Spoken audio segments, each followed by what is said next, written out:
श्री गणेशाय नमः। श्री जानकी वल्लभो विजयते भवानी शंकरौ वंदे श्रद्धा विश्वास रूपिणौ याभ्याम विना न पश्यन्ति सिद्धा स्वान्तहस्तमीश्वरम। गोस्वामी तुलसीदास जी कहते हैं, श्रद्धा और विश्वास के स्वरूप श्री पार्वती जी और श्री शंकर जी की मैं वंदना करता हूँ, जिनके बिना सिद्धजन अपने अंतःकरण में स्थित ईश्वर को नहीं देख सकते। यानी श्रद्धा विश्वास नहीं हो तो अपने ही हृदय में विराजमान ईश्वर को नहीं देख सकते। सभी श्रोताओं का मेरे संत कल्याण वाणी चैनल में हार्दिक स्वागत है।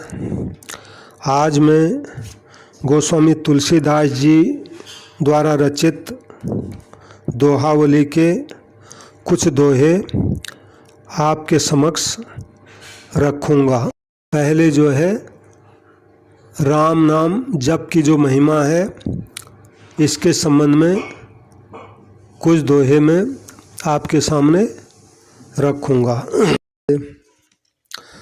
राम नाम नर केसरी कनक कश्यप कलिकाल जापक जन प्रहलाद जिमी पालहि दल सुरसाल। बड़ी सुंदर बात कही।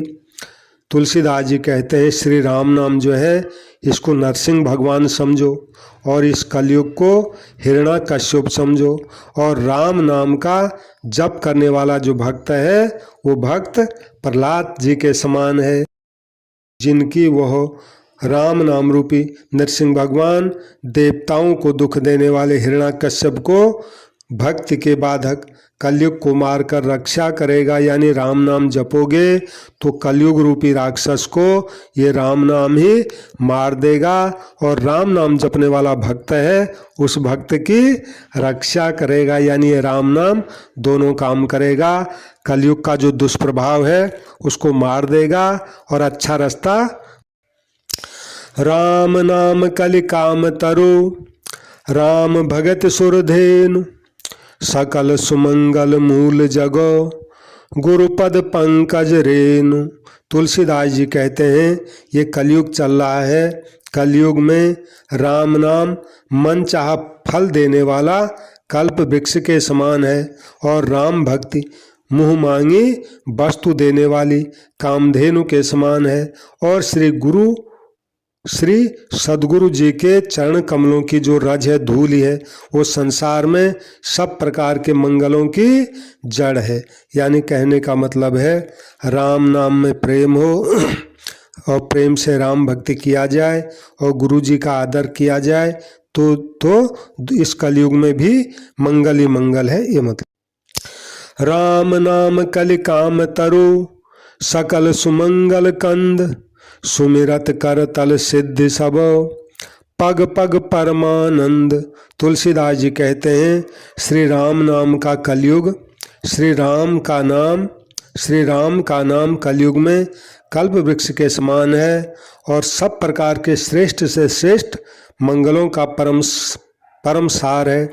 यानी राम नाम का जप करना उत्तम से उत्तम काम है। ये मतलब हुआ, राम नाम के स्मरण से ही सब सिद्धियां वैसे ही प्राप्त हो जाती हैं जैसे कोई चीज़ हथेली में ही रखी हो, और पद पद पर परम आनंद की प्राप्ति होती है। यानी राम नाम की जो महिमा है, राम नाम जप की महिमा, वो अपरंपार है। उसमें केवल लाभ ही लाभ है, हानि तो बिल्कुल नहीं है। ये मतलब हुआ, जथा भूमि सब बीजमय नखत निवास आकाश राम नाम सब धर्ममय जानत तुलसीदास। तुलसीदास जी कहते हैं, जैसे सारी धरती बीजमय है, क्योंकि वृक्ष वगैरह झाड़ पात जो होता है अपने आप ही पैदा हो जाता है, कोई बोता नहीं है, क्योंकि धरती बीजमय है। यानी बीज उसमें पहले से विद्यमान है। और सारा आकाश नक्षत्रों का निवास स्थान है। आकाश में तारे दिखते ही हैं, तारे ही तारे होते हैं अमावस्या की रात को। तो जैसे पृथ्वी सारी बीजमय है, आकाश बिल्कुल नक्षत्रमय है, नक्षत्रों से भरा है, वैसे ये जो राम नाम है ये सर्वधर्ममय है। यानी एक राम नाम जपने से सब धर्मों की पूर्ति हो जाती है, ये मतलब हुआ। तो तुलसीदास जी इस रहस्य को जानते हैं। तुलसीदास जी ये कह रहे हैं कि राम नाम सब धर्ममय है, मैं इस रहस्य को जानता हूँ। सकल कामनाहीन जे राम भगत रस लीन, नाम सुप्रेम पीयूष हृदय तिनहु किए मन मीन।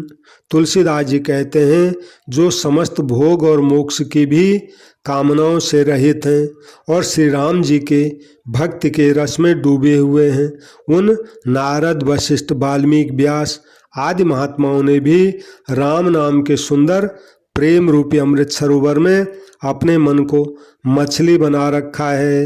अर्थात नामामृत के आनंद को वे क्षण भर के लिए भी त्यागने में मछली की भांति व्याकुल हो जाते हैं। कहने का मतलब है कि हम संसारी लोगों के लिए राम नाम कितने आनंद की बात है, ये समझने की बात है। यानी इस राम नाम में तो जिनको भोग और मोक्ष की कुछ भी जरूरत नहीं है, जो पहले ही आनंद से डूबे हुए हैं। इसलिए बताया नारद वशिष्ठ वाल्मीकि और वेद व्यास जी ये सब पहले से आनंद में डूबे हुए हैं। ऐसे जो आनंद में डूबे हुए हैं पहले से ही, वो भी राम नाम को निरंतर इसका अमृत पीते ही रहते हैं, ये मतलब है। यानी ये तो परमानंद देने वाला है, ये मतलब हुआ। ब्रह्म राम तय नाम बड़ बरदायक बरदान, राम चरित सत कोटि महो लिय महेश जिय जान। तो तुलसीदास जी कहते हैं निर्गुण ब्रह्म और सगुण धनुष बाणधारी राम जी से भी उनका जो राम नाम है ये बड़ा है, और ये राम नाम वर देने वाले देवताओं को भी वर देने वाला है। महान ईश्वर शंकर जी ने इसी रहस्य को मन में समझकर ही रामचरित्र के 100 करोड़ श्लोकों में से चुनकर इन 2 अक्षर के इस राम नाम को ही ग्रहण किया। यानी शिव जी को 100 करोड़ श्लोक मिले राम जी की कथा के। तो उन्होंने सोचा, उन्होंने सारे श्लोकों का पाठ किया, पढ़ा, उनको लगा ये तो कल्याणकारी है, बहुत अच्छी चीज़ है। तो जो कल्याणकारी हो उसको सब में बांट देना चाहिए, तो सब में बांट देना चाहिए। उन्होंने स्वर्ग लोक में, पृथ्वी लोक में और पाताल लोक में 3 हिस्सों में सारे 100 करोड़ रामचरित जो है बांट दिए श्लोक। अब बांटते बांटते क्या हुआ, अंत में 2 श्लोक बच गए। 2 श्लोक नहीं, आखिरी जो श्लोक था उसके 2 अक्षर बच गए। अब क्योंकि उस श्लोक के अक्षरों को भी उन्होंने बांट दिया, तो उस श्लोक के जो 2 अक्षर बच गए थे, अब उनको कैसे बांटे। कारण क्या है कि बांटने 3 जगह और अक्षर हैं 2, तो इसलिए उन्होंने कहा अब इन 2 अक्षरों का जो है बंटवारा हो नहीं सकता, क्योंकि जगह 3 है, इसलिए उनको अपने पास रख लिया। तो वो 2 अक्षर क्या थे, राम नाम। तो इसका मतलब ये नहीं है कि उन 100 करोड़ राम कथा के जो श्लोक थे उसमें राम नाम 2 ही थे और कुछ नहीं था। मतलब ये हुआ कि वो 100 करोड़ जो है राम नाम के ही श्लोक थे, क्योंकि राम कथा जो होती है राम नाम के अंतर्गत ही आती है। तो उसमें रावण और कालनेमी आदि की जो कथा है वो भी राम राम ही है, क्योंकि राम कथा के अंतर्गत आने से वो राम नाम के अंतर्गत सब आते आते हैं। यानी वो सब राम नाम है, राम कथा ही है, ये मतलब हुआ। तो ये जो अंत में जो 2 अक्षर बच्चे अपने पास रख लिया और यही समझ लिया ये अब 100 करोड़ का सार है। तो ये वो कह रहे हैं कि वो जो 100 करोड़ श्लोकों का जो सार था वो उन्होंने अपने पास रख लिया। वो सार क्या थे, ये 2 अक्षर थे, रा और मो, ये मतलब हुआ। सबरी गीत सुसेवकनी सुगति दीन रघुनाथ, नाम उधारे अमित खलो वेद विदित गुणगात। तुलसीदास जी कहते हैं कि श्री रघुनाथ जी ने तो जो उत्तम उत्तम सेवक थे, सबरी और गीधराज जटायु आदि अपने श्रेष्ठ सेवकों के ही सुगति दी, यानी उनको ही मुक्ति दी। परंतु राम नाम ने तो असंख्य दुष्टों का उद्धार कर दिया।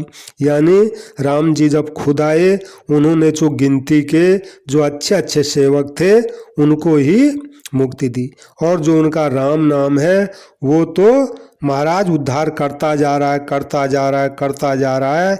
कोई हिसाब नहीं है कितनों को दे दी, कितनों को दे रहा है, और कितने अभी राम नाम जप जप के जो है अपना उद्धार कर लेंगे, कोई हिसाब ही नहीं है इसका। तो वही वो कह रहे हैं कि इस राम नाम ने तो असंख्य दुष्टों का भी उद्धार कर दिया।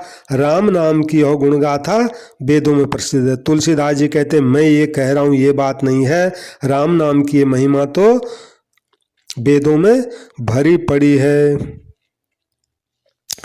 राम नाम पर नाम तय प्रीति प्रतीति भरोस, सो तुलसी सुमिरत सकल सगुन सुमंगल कोश। तुलसीदास जी कहते हैं कि जो राम नाम के परायण हैं और राम नाम में ही जिनका प्रेम विश्वास और भरोसा है, वह राम नाम का स्मरण करते ही समस्त सद्गुणों और श्रेष्ठ मंगलों का खजाना बन जाता है। यानी राम नाम का स्मरण करना अपने आप को सद्गुणों का और मंगलों का खजाना बनाना है, ये मतलब हुआ। लंक विभीषण राज कपि पति मारुत खगमीच, लही राम सो नाम रति चाहत तुलसी नीच।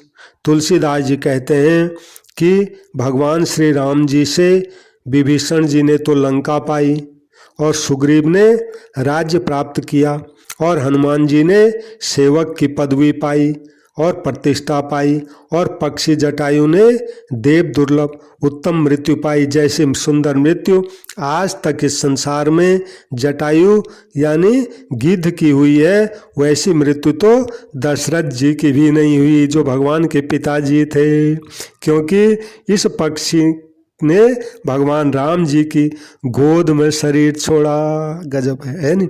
तो ऐसी मृत्यु जो है ये सुंदर जटायु ने पाई।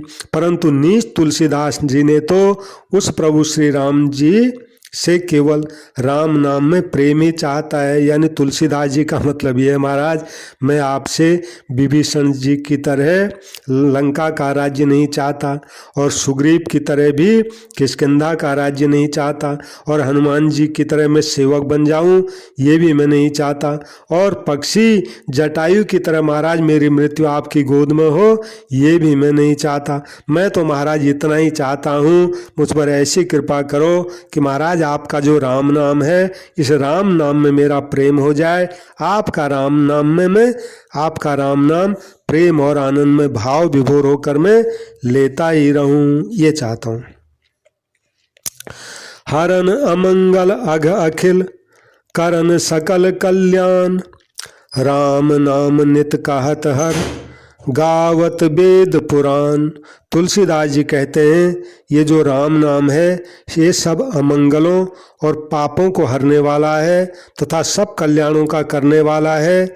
इसी से श्री महादेव जी सदा सर्वदा इस श्री राम नाम को ही रटते रहते हैं, और वेद पुराण भी इस नाम का गुण गाते रहते हैं। यानी वेद पुराणों में जगह जगह पे राम जी के इस राम नाम के गुणों की बात आती रहती है, और शिव जी रात दिन इस राम नाम को रटा करते हैं। ऐसा ये राम नाम है। तुलसी प्रीति प्रतीत सो राम नाम जप जाग, किए होई विधि दाहिनो देहि अभाग ही भाग। तुलसीदास जी कहते हैं कि प्रेम और विश्वास के साथ राम नाम जप रूपी यज्ञ करने से विधाता अनुकूल हो जाता है और अभागे मनुष्य को भी परम भाग्यवान बना देता है। तो ये राम नाम जो है ये जपों में सबसे श्रेष्ठ जप यज्ञ है। यानी जितने भी यज्ञ बताए गए हैं उन सब यज्ञों में सबसे श्रेष्ठ है जप यज्ञ हूँ। भगवान ने खुद कहा गीता जी में कि अर्जुन को अर्जुन मैं जपों में यज्ञों में मैं जप यज्ञ हूँ, यानी जप यज्ञ सर्वश्रेष्ठ यज्ञ बताया गया है, ये मतलब हुआ। तो ये यज्ञ मतलब करना चाहिए सबको। जल थल नभ गति अमित अति, अग जग जीव अनेक, तुलसी तो से दीन कहाँ, राम नाम गति एक। तुलसीदास जी कहते हैं जगत में चर अचर अनेक प्रकार के असंख्य जीव हैं और चरों में भी कुछ ऐसे हैं जिनकी जल में गति है, यानी वो जल में ही चलते हैं, और कुछ ऐसे हैं जो पृथ्वी पर चलते हैं, गाय बैल भैंस मनुष्य वगैरह, और कुछ की गति आकाश में पक्षी वगैरह। कहते हैं परंतु हे तुलसीदास तुझ शरीर के दीन के लिए तो एक राम नाम ही गति है, यानी तेरा सहारा भरोसा तो राम नाम ही है भैया, यही तेरी गति है, तो इसको मत छोड़। मतलब बस तेरा तो जो होगा इससे ही होगा बस, और कोई गति नहीं है। जल थल आकाश में मतलब ये हुआ, जल में थल में आकाश में तेरा कहीं कुछ भरोसा नहीं है, तेरा भरोसा तो बस ये भगवान का जो राम नाम है, ये राम नाम ही है, बस तू इसी को ही रात दिन रटा कर, ये मतलब हुआ। राम भरोसो राम बल, राम नाम विश्वास, सुमिरत सुमंगल कुशल, मागत तुलसीदास। अब तुलसीदास जी यही मांगते हैं कि मेरा एकमात्र राम नाम पर ही भरोसा रहे और राम ही का बल रहे, यानी राम नाम का या राम जी का ही मुझे सहारा रहे, बल रहे, और जिनके स्मरण मात्र से ही शुभ मंगल और कुशल की प्राप्ति होती है, उस राम नाम में ही मेरा विश्वास रहे, यानी जो कुछ है सब कुछ बस राम नाम ही है मेरा और कुछ नहीं। रामचंद्र मुख चंद्रमा, चित चकोर जब होई, राम राज सब काज सुबह, समय सुहावन सोई। अब ये भगवत प्रेम ही सब मंगलों की खान है, इस संबंध का ये कुछ दोहे हैं। तो तुलसीदास जी कहते हैं जिस समय भगवान श्री रामचंद्र जी के मुख चंद्र को निरखने के लिए चित चकोर बन जाता है, वही समय राम राज्य की भांति सुहावना होता है, तभी सब काम शुभ होते हैं। यानी जैसे चंद्रमा टकटकी लगाकर पूर्णमासी के चंद्रमा को एक टक पूरी रात निहारता रहता, नज़र बिल्कुल नहीं हटाता, वैसे ही तुलसीदास जी कहते हैं कि जिसका भी मन राम जी के दर्शन में चकोर बन जाए, बिल्कुल उनका स्वरूप आँखों से हटे नहीं, हृदय से जाए ही नहीं, तो समझ लो राम राज्य में हम निवास कर रहे हैं, अब तो सब शुभ ही शुभ होना है, ये मतलब हुआ है। बीज राम गुण गण नयन, जल अंकुर पुल काल, सुकृति सुतन सुखेद बर, बिल सत तुलसी साल। तुलसीदास जी कहते हैं जब परम पुण्यात्मा पुरुष के पाप रहित निर्मल तन रूपी सुंदर और श्रेष्ठ खेत में श्री रामचंद्र जी के गुण समूह रूपी बीज बोए जाएं और प्रेमाश्रुओं के पवित्र जल से फिर उन्हें सींचा जाए, तो तुलसीदास जी कहते हैं कि तब उनमें से आनंदातिरेक के कारण पुलकावली रूप शुभ अंकुर उत्पन्न होते हैं, और तभी उनमें भगवत प्रेम रूपी धान की खेती लहलहाती है। कहने का मतलब है शरीर में पुलकावली कब होगी और भगवान में प्रेम कब होगा, ये सब इसके साधन बताएं, पहले जो बताए हैं। तुलसी सहित स्नेह नित, सुमिरहु सीताराम, सगुन सुमंगल शुभ सदा, आद्य मध्य परिणाम। तुलसीदास जी कहते हैं कि नित्य निरंतर भगवान श्री सीताराम जी के सुंदर सगुण स्वरूप का प्रेम सहित स्मरण ध्यान करते रहो, इससे आद्य मध्य और अंत में सदा ही अच्छे सगुण होंगे, परम मंगल होगा और कल्याण होगा, यानी भगवान का ध्यान हमेशा बना रहे, ये मतलब हुआ। पुरुषार्थ स्वार्थ सकल, परमार्थ परिणाम, सुलभ सिद्ध सब साहिबी सुमिरत सीताराम। तुलसीदास जी कहते हैं श्री सीताराम जी का स्मरण करते ही मनुष्य के लिए सभी सिद्धियां और सब पर स्वामित्व सुलभ हो जाते हैं तथा सभी तरह के स्वार्थ यानी लौकिक कार्य और पुरुषार्थ आध्यात्मिक कार्य ये सफल होते हैं और अंत में परमार्थ यानी श्री भगवान की भी प्राप्ति हो जाती है। यानी भगवान के का प्रेम से ध्यान किया जाए तो सब कुछ मंगल ही मंगल होता है इस संसार में भी और शरीर छोड़ने के बाद आगे भी उसकी दुर्गति नहीं होती, उसको तो भगवान के धाम की प्राप्ति होती है। ये मतलब हुआ। अब दोहावली के दोहों की महिमा बता रहे हैं दो दोहों में तुलसीदास जी। मनमय दोहा दीप जहाँ उर घर प्रगट प्रकाश ताहन मोह तम भय तमी कलि कज्जली बिलास। तुलसीदास जी कहते हैं जिसके हृदय रूपी घर में इन दोहों रूपी मणिमय दीपक का प्रकाश प्रकट होगा वहाँ मोह रूपी अंधकार, भय रूपी रात्रि और कलिकाल रूपी कालिमा का विलास नहीं हो सकता। यानी कलयुग उस पर अपना असर दिखाई नहीं सकता, वो यहाँ किसी उसका कोई असर यहाँ काम नहीं। जय श्री राम। सभी श्रोताओं से मेरी प्रार्थना है कि मेरे संत कल्याण वाणी चैनल को सब्सक्राइब करें। संतों की वाणी अगर आपको अच्छी लगी हो तो इसको शेयर करें और इसको लाइक करें। जहाँ भी कल्याणकारी संतों की वाणी मुझे मिलेगी मैं आपकी सुविधा के लिए उसको इस चैनल पर रखता ही जाऊँगा। सबको प्रणाम, सबको राम राम। जय श्री राम, जय श्री राम।